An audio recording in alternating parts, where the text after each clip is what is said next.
अब तक हम लोग बहुत सारी वीडियोस कवर कर चुके हैं HTML के ऊपर, जिसमें हम लोग डिफरेंट टैग्स देख चुके हैं। और इस टाइम हम जो काम कर रहे हैं, जिसमें हम लोग साइन अप या जो हमारे जो लॉगिन पेजेस हैं वो किस तरह से बनते हैं या उनको किस तरह से हैंडल किया जाता है, वो चीज़ सीख रहे हैं। तो इस टाइम ये समझना बहुत ज़रूरी है कि फॉर्म टैग के अंदर क्या क्या जो है वो खसूसियात मौजूद हैं। तो फॉर्म टैग बहुत सारी आपको ऐसी कह लें कि फैसिलिटीज़ प्रोवाइड करता है, जिसको आप यूज़ करके बहुत सारे कह लें कि इम्पॉर्टेंट चीज़ें कर सकते हैं। मैं अभी आपको एक चीज़ करके दिखाता हूँ। जैसे अभी हम लोगों ने लास्ट वीडियो में देखा था कि साइन अप फॉर्म किस तरह से बनते हैं। तो साइन अप फॉर्म के अंदर आप बेसिकली क्या करते हैं कि बहुत सारी ऐसी चीज़ें होती हैं जो आप कहते हैं कि ये लाजमी आपने फिल करना है, इसके बगैर आपका ये फॉर्म सबमिट नहीं होगा। इसको करने का तरीका बहुत ही सिंपल, बहुत आसान है। आपने सिर्फ ये करना है कि आपको जो इनपुट फील्ड लाजमी करनी है उसको आपको जस्ट इसको रिक्वायर कर देना है। जैसे ये लास्ट टाइम का हमारा कोड है, ये अभी आपको नज़र आ रहा होगा। तो इस कोड के अंदर हम लोग सिंपल से जो हमारा फर्स्ट नेम है, हम इसको जाके यहाँ पर रिक्वायर्ड, आपने ये देखना है कि ऑप्शंस में रिक्वायर्ड जो है इसको आपने जाके सिलेक्ट कर लेना है। तो रिक्वायर्ड आ चुका है। आप जस्ट सबलाइम के अंदर, क्योंकि आप देख रहे हैं कि जब हम HTML इसकी टाइप बना देते हैं तो मोस्टली चीज़ें वो खुद से लिख के देता है। जैसे अभी इसने रिक्वायर्ड, मैंने सिर्फ आर ही लिखा है तो बाकी इसने लिख के दिया, just you have to select required, बाकी ये खुद ब खुद ही कर देगा काम आपका। तो रिक्वायर्ड पे आके अपने इंटर प्रेस कर देना। अभी ये रिक्वायर्ड हो चुका है। अभी अब जब तक हम लोग ये नहीं लिखेंगे हमारा फॉर्म सबमिट नहीं हो सकता। हम इसको सेव करके और चेक कर लेते हैं क्या ये ऐसे ही काम कर रहा है। तो हम अपने फॉर्म पे आए, हमने इसको रिफ्रेश किया और मैं इसको डायरेक्टली सबमिट करने की कोशिश करता हूँ। तो आप यहाँ पर देख रहे हैं कि जैसे वो स्क्रीन के ऊपर बोल के बता रहा है फिल आउट दिस फील्ड, कि आप इसको फील्ड को फिल करेंगे तभी आप इस फॉर्म को सबमिट कर सकते हैं, अदरवाइज आपका ये फॉर्म सबमिट नहीं होगा। तो अगर मैं इसको फिल कर दूं, क्योंकि अभी सिर्फ इसी की रिक्वायरमेंट है, तो जैसे ही मैं इसको फिल करके सबमिट या साइन अप पे क्लिक करूंगा तो ये सबमिट हो जाता है। और लास्ट में हमने ये देखा था कि जब हम साइन अप पे क्लिक करते हैं तो हमें लॉगिन पे डायरेक्ट कर देता है। तो हम इस टाइम लॉगिन पेज पे आ चुके हैं। तो आपके सामने है, आप रिक्वायर्ड करके उस चीज़ को रिक्वायर कर सकते हैं जो चीज़ आपको ज़रूरी फिल करवानी है। तो ये चीज़ बहुत सारा आपको मदद देगी अपने फॉर्म्स को हैंडल करने में। प्लस आप एक और काम कर सकते हैं। आज हम थोड़ा सा प्रॉपर्टीज़ देख रहे हैं इनपुट के अंदर की, जो कि फॉर्म के थ्रू हम यूज़ करते हैं। अभी ये चीज़ नहीं होती अगर मैं यहाँ पर फॉर्म का टैग यूज़ ना करता। ये इंपॉर्टेंट चीज़ है, आपको पता होना चाहिए कि फॉर्म का जो टैग है उसकी ये फैसिलिटी है जो हम यूज़ कर रहे थे।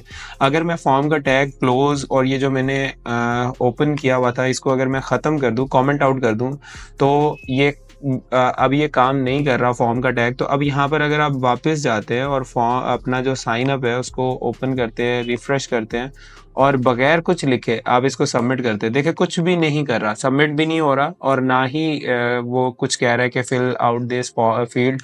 यानी कि इसको अब कुछ मालूम नहीं है कि ये चीज़ रिक्वायर्ड है या नहीं है, बिकॉज इसमें हमें ये अंडरस्टैंडिंग हुई कि जो आपका फॉर्म का टैग होता है बेसिकली कहीं ना कहीं उसके पास ये एनर्जी मौजूद है। अब यूँ कह सकते हैं कि फॉर्म का टैग कहीं ना कहीं सुपर पावर्स लेकर बैठा है, जो सुपर पावर्स जब आप उस फॉर्म के टैग को यूज़ करेंगे तो ही आप उन पावर्स का इस्तेमाल कर सकते हैं। तो ये पावर्स जो हैं वो आपके सामने हैं। जैसे ही मैं इसको दोबारा से अनकॉमेंट करता हूँ, बाय द वे कमेंट करने का तरीका बहुत ही आसान है। वैसे तो अगर आपने देखा हो तो मैंने सिंपली कर दिया है, वैसे अगर आप कमेंट करते हो तो मुश्किल हो जाता है। कमेंट करने के लिए आपने जिस भी चीज़ को कमेंट करना है उसको सिलेक्ट करें और कंट्रोल+/ लिख दें। अच्छा जी, अभी आपने देखा है कि किस तरह से हम लोगों ने कमेंट किया है। तो मैं कमेंट बता दूं आप लोगों को कि कमेंट किस तरह से करना है आप लोगों ने, क्योंकि थोड़ा सा लिखना इसको मुश्किल हो सकता है।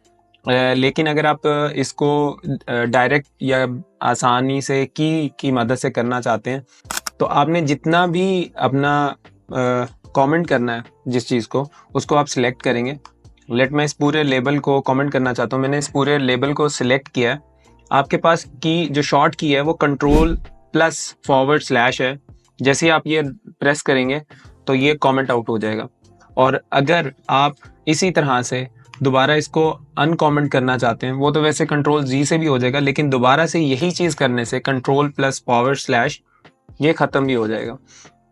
तो इस तरह से आप कमेंट ऐड भी कर सकते हैं और कमेंट्स को ख़त्म भी कर सकते हैं। और बेसिकली अगर कमेंट की बात करें कि ये हम करते क्यों हैं, तो इसका बहुत सिंपल सा पर्पस है। बहुत सारे लोग क्योंकि बिगिनर्स हैं तो जल्दी से हम ये बता देते हैं कि कमेंट का मकसद क्या होता है। कमेंट का मकसद होता है कि आपके कोड में ऐसी चीज़ें लिख देना जो कल को आपके लिए इम्पॉर्टेंट हो और आप उनको एज अ नोट अपने कोड में ऐड करना चाहते हैं तो आप वो कर सकते हैं। ताकि कल को जब आप अपना कोड खोलें तो वहां पर एक कमेंट आ रहा हो जिसको आप पढ़ के समझ सके कि आपका कोड किस तरह से काम कर रहा है। इसका कोई एज सच कोई इतना ज़्यादा इम्प्लीमेंटेशन नहीं है, लेकिन ये हाँ बहुत बड़े जब आप लेवल पे प्रोग्रामिंग करते हैं या बहुत बड़ा जब कोई कोड लिखते हैं, वेब डिज़ाइनिंग करते हैं, तो obviously you have to mention कि आप कौन सा काम कर रहे हैं और किस तरह से कर रहे हैं। तो ताकि आपका अगर आपका काम कल को कोई और डेवलपर देखे या कोई और डेवलपर उस पर काम करे तो उसको ज़्यादा मसले ना आए। ये एक अच्छी अप्रोच है कि आप कमेंट्स को ऐड करें और अपने कोड को अंडरस्टैंडेबल बना लें। अच्छा जी, अगर हम देखें यहाँ पर फॉर्म में, हमने अभी फॉर्म की एक चीज़ यहाँ पर देखी है कि रिक्वायर किस तरह से फॉर्म में यूज़ होता है कि आप अगर किसी भी चीज़ को रिक्वायर कर देंगे तो जब तक वो नहीं लिखेंगे फॉर्म सबमिट नहीं हो सकता। अब इसी के साथ साथ आपके पास एक और ऑप्शन होता है कि आप इनपुट फील्ड के अंदर लिखना चाहते हैं कि आपने वहाँ पर एंटर क्या करना है, तो इसके लिए आप एक प्लेस होल्डर का इस्तेमाल करते हैं। ये देखें आपके ऑप्शंस में प्लेस होल्डर आ रहा है इस टाइम, तो एंटर प्रेस करेंगे तो प्लेस होल्डर लिखा हुआ आ गया। और यहाँ पर मैं कह देता हूँ जी एंटर योर नेम, तो मैंने यहाँ पर एंटर योर नेम लिखवाया और इसको सेव करके अगर मैं वापस फॉर्म पे जाता हूँ यहाँ पे और इसको रिफ्रेश करते हैं तो आप देख पा रहे हैं कि एंटर योर नेम का जो एक मैसेज है वो इनपुट फील्ड के अंदर ही नज़र आ रहा है। तो this is how you can add any message to your input fields कि आप वहाँ पर कुछ यूज़र को दिखाना चाहते हैं कि भाई ये काम करना है तुमने इस इनपुट फील्ड के अंदर, तो ये आप कर सकते हैं। अब अगर हम फॉर्म के अंदर मज़ीद कुछ चीज़ों की बात करें, जैसे अगर हम फॉर्म में और कौन कौन सी चीज़ें ऐड कर सकते हैं, तो उसमें एक चीज़ है जो रेंज जिसको हम कहते हैं कि अक्सर ऐसा होता है कि आप कोई स्लाइडर होता है जिसको अपनी मर्ज़ी से एडजस्ट कर सकते हैं स्क्रीन के ऊपर। यानी आप किसी चीज़ को रेट करना चाहते हैं या आपसे कुछ पूछा जा रहा है फॉर्म के अंदर, तो आप बता सकते हैं कि इतने % या इतना इसमें से जो है वो मैं उसको रेट करना चाहता हूँ।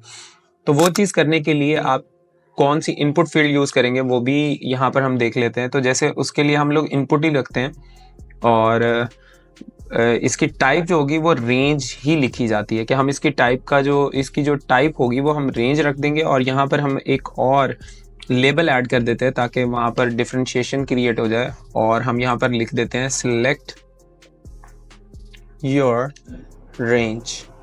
तो इस तरह से आप रेंज जो है वो उसको सेट कर सकते हैं, अपने फॉर्म के अंदर ऐड कर सकते हैं। अब यहाँ से जब हमने टाइप रेंज कर दिया तो ये किस तरह से दिखता है इसकी हम आउटपुट देख लेते हैं। जैसे हम जाएंगे अपने फॉर्म को रिफ्रेश करेंगे तो ये आप देख सकते हैं आपके स्क्रीन के ऊपर कि हम यहाँ से अब रेंज सेलेक्ट कर पा रहे हैं। तो इसको बाद में CSS के थ्रू बहुत ज़्यादा स्टाइल भी किया जा सकता है, क्योंकि आपके जहन में आ रहा होगा कि इस तरह से तो इसका कोई ऐसा फ़ायदा नहीं है, लेकिन ऐसा नहीं है। आप बहुत सारी वेबसाइट्स के ऊपर देख रहे हैं कि आप वहाँ पर रेंज को सिलेक्ट कर सकते हैं और सबमिट कर सकते हैं, मीन्स कि वो बैकएंड पे किसी ना किसी फॉर्म में डाटा की फॉर्म में चली भी जाएगी। तो यही है कि आप यहाँ पर रेंज को सिलेक्ट कर पाएंगे through this input type named as range. तो अब यहाँ पर हम वापस से इसको मज़ीद आगे एक्सप्लोर कर लेते हैं कि और कौन सी चीज़ें हम यहाँ पर कर सकते हैं। तो एक और चीज़ है जो बहुत फ्रीक्वेंटली यूज़ की जाती है and that is drop down menu. कि आपके वेबसाइट के ऊपर बहुत सारे ऐसे मेन्यू आ रहा होता है, उसको आप जब सिलेक्ट करते हैं तो ऑप्शंस आ जाते हैं आपके सामने। तो अगर आप इसकी अंडरस्टैंडिंग इसी तरह से लेंगे कि आपने कुछ सिलेक्ट करना है और उसके वेरियस ऑप्शंस हैं, तो आपके लिए इसको करना बहुत आसान हो जाएगा। आप करना क्या चाहते हैं, सिलेक्ट करना चाहते हैं और आपके पास हैं क्या ऑप्शंस। तो इसको करने का तरीका भी यही है आपने सिलेक्ट का एक टैग यूज़ करना है और सिलेक्ट करना क्या है, ऑप्शंस को, मतलब मल्टीपल ऑप्शंस आपके पास आ रहे हैं तो आपने यहाँ पर क्या लिखना, ऑप्शन का टैग। तो आप इस तरह से कर सकते हैं कि आपने एक सिलेक्ट का टैग लिखा और सिलेक्ट के टैग के अंदर अब आप मल्टीपल ऑप्शंस क्रिएट कर रहे हैं ताकि आप एक मल्टीपल ऑप्शंस में से एक ऑप्शन को सिलेक्ट कर पाएं। तो this is how you can create a drop down menu. तो यहाँ पर हम लोग दोबारा से एक और ऑप्शन क्रिएट कर लेते हैं, ये 3 हम लोग क्रिएट कर लेते हैं। तो ये हम लोगों ने 3 ऑप्शंस क्रिएट किए हैं और इनमें कुछ लिख देते हैं। जैसे यहाँ पर हम कर देते हैं कि कार और मोटर साइकिल और एंड पे गरीबों के लिए साइकिल। चलें जी, तो ये 3 चीज़ें बेसिकली हमने यहाँ पर ऐड की हैं और हम ये देखना चाहते हैं कि अब ये किस तरह से शो होगा स्क्रीन के ऊपर। तो यहाँ पर हम लोग एक BRB ऐड कर देते हैं और इससे पहले एक लेबल भी ऐड कर देते हैं ताकि वो लेबल के थ्रू ही आए। तो लेबल में हम लोग कुछ ऐड कर देते हैं लाइक के योर मोड ऑफ ट्रैवलिंग। तो ये हमने लिखा और इसको हमने किया सेव। अब हम जाके जैसे ही इसको अपने पास चेक करेंगे फॉर्म को रिफ्रेश करके, तो ये देखें योर मोड ऑफ ट्रैवलिंग, और ये आपके पास एक ड्रॉप डाउन मेन्यू आ रहा है जिसमें से आप कुछ भी सिलेक्ट कर सकते हैं। मोटरसाइकिल सिलेक्ट कर सकते हैं या फिर साइकिल, ठीक है जी, वो सिलेक्ट कर सकते हैं। इस तरह से आप अपने फॉर्म में कोई भी सिलेक्शन मेन्यू यानी ड्रॉप डाउन मेन्यू जिसमें से आप एक कोई सा भी ऑप्शन सिलेक्ट कर लें, ऐसा आप एक ड्रॉप डाउन मेन्यू क्रिएट कर पाएंगे। और उसके बाद आप इसको भी सबमिट करके एज अ डाटा अपने पास बैकएंड में स्टोर कर सकेंगे। तो this is what we have in this video, and इंशाल्लाह इन द नेक्स्ट वीडियो हम लोग देखेंगे कि किस तरह से फॉर्म से डाटा लेके हम लोग उसको गेट कर सकते हैं। और ये चीज़ आपको बैकएंड में बहुत ज़्यादा काम आएगी जब आप आगे बैकएंड के लिए काम करेंगे या बैकएंड सीखेंगे। तो hopefully next video is very interesting.